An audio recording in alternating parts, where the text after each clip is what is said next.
오랜만에 상추 다시 보러 왔는데 부직포 추워서 덮어놨었거든요.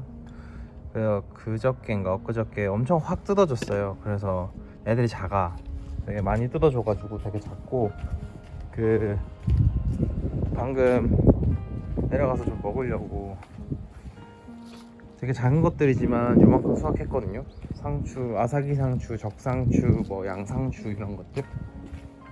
근데 얘네가 이제 건조하고 또 부직포를 덮어줘서 수분이 부족하다 보니까 사이사이에 잘 보면은 이런 식으로 아직도 살아있는 진딧물들이 있습니다. 밤에 영하로 내려가는데도 이런 부직포를 덮어 놓으면은 냉해 방지 효과가 있고 온도가 올라가다 보니까 아직도 이렇게 보면 진딧물들이 있어요. 얘네 죽었나 했는데 만져보니까 살아있대? 얘들이 안 죽었어요. 얘네들이 얘네 이런 애들 있죠? 얘네가 안 죽었어요. 움직여요. 아 진짜 대단해. 이 추운 날씨에도 버텨. 근데 보면은 덮어놔서 그런지 얘네들이 전부 다 이 진딧물들이 생겼더라고요. 양상추, 적상추, 정로메인, 아사기 상추, 꽃상추 이렇게 다 생겼더라고요. 그래서 제가 배추에도 계속 뿌려주고 있지만 그 대유 총진싹 요거를 예전에 작년인가 재작년에 제가 산 건 아니고 하나 사뒀는데 이 곰팡이 백광균이 침투해가지고 어쨌든 이걸 먹으면 얘네들이 죽는다는 거야. 기식한대요. 그래서 보니까 고추, 오이, 상추, 호박 이런 것들 주로 이런 채소들의 통채벌레 잡는데 생육기, 경렵처리, 생육기, 관조처리. 근데 전 지금 많지 않으니까 경렵처리 연면 시비를 하려고 하는데 500배야. 그러니까 물 2리터 페트에다가 넣으면 4ml만 넣으면 되는 거예요. 그래서 요거 이 스포이드를 나방진 저번에 보여드린 그거 살 때 샀거든요. 이게 3리터짜리야. 3ml. 그러니까 2ml를 두 번 채우면 되는 거죠. 그래서 저 같은 경우는 페트병에다 넣고 흔든 다음에 4ml 넣고 그 다음에 이제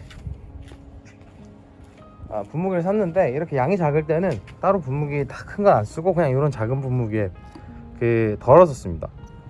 이렇게 덜어가지고 연면십이니까 이런 식으로 그냥 뿌려주면 돼요. 얘네가 효과가 있나 했거든요.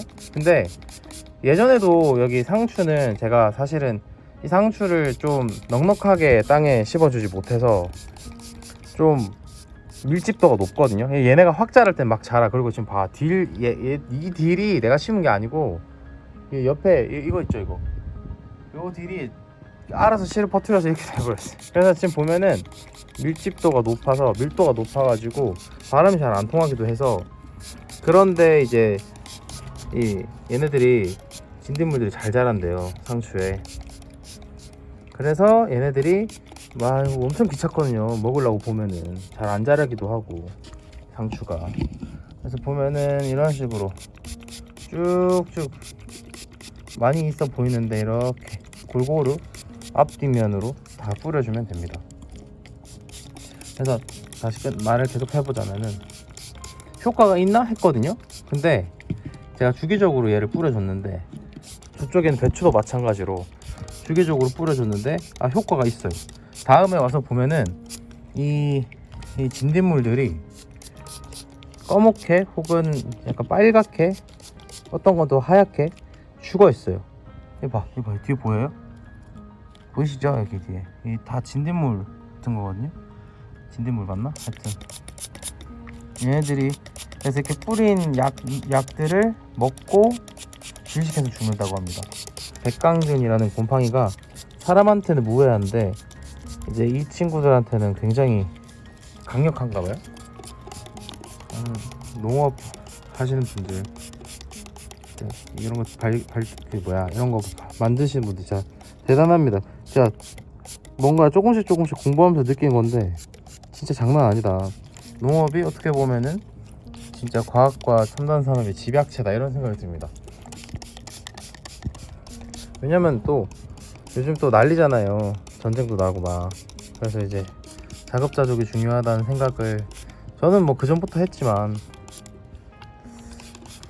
결국 농업 자체가 굉장히 경쟁력이 아닌가 이런 생각을 하고 있어요.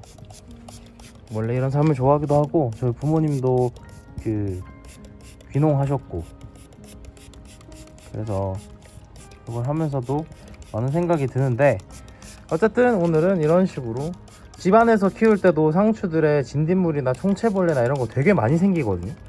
얘네들 만만해. 그러니까 제가 생각했을 때 우리가 먹고 싶어 하는 거, 우리가 먹기 좋아하는 채소에는 다 생겨요. 그냥 걔네들 입장에서도 이게 먹기가 좋겠지. 당연히 우리 입장에서도 맛있는데 그렇잖아요. 배추들도 벌레 진짜 많거든요. 쟤네들 배추 같은 거는 진짜 유기농을 키우고 싶었는데 물론 유기농 자재를 썼지만 만만치가 않아. 벌레가 와 저거를 막 몇백 평, 수만 평, 수천 평씩 하면은 와 장난 아니겠다 싶더라고요. 어쨌든 이렇게 그걸 뿌려주고 이게 뿌리고 나서 그달 먹어도 돼요. 된다고 해요. 거기 파는 데서는 농약이 아니기 때문에. 저 또 불안하니까 이렇게 조금 많이 좀 뿌려주고 아까 제가 먹을 건 이미 따놨기 때문에 이렇게 쭉쭉쭉 뿌려주면 된다. 이렇게만 하면은 이제 실내에서도 굉장히 쉽게 컨트롤하면서 키울 수 있다. 물론 실외에서도 충분히 컨트롤이 된다.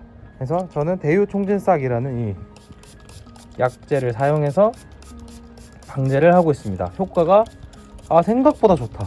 진짜 뿌리고 나면 며칠 뒤에 와서 보면 다 죽어있다. 물론 덮어놓고 조금 시간 지나면 또 생길 수도 있지만 애초에 건조하고 바람이 잘 안 통하기 때문에. 하지만 제가 봤을 때는 아주 저렴한 가격에 굉장히 클린하게 처리해낼 수 있다. 8,000원이었나? 여튼 그래서 추천드립니다. 이 방식 이렇게만 하시면 상추 잘 키울 수 있다. 자 그러면 다음번에 또 뵙겠습니다. 안녕.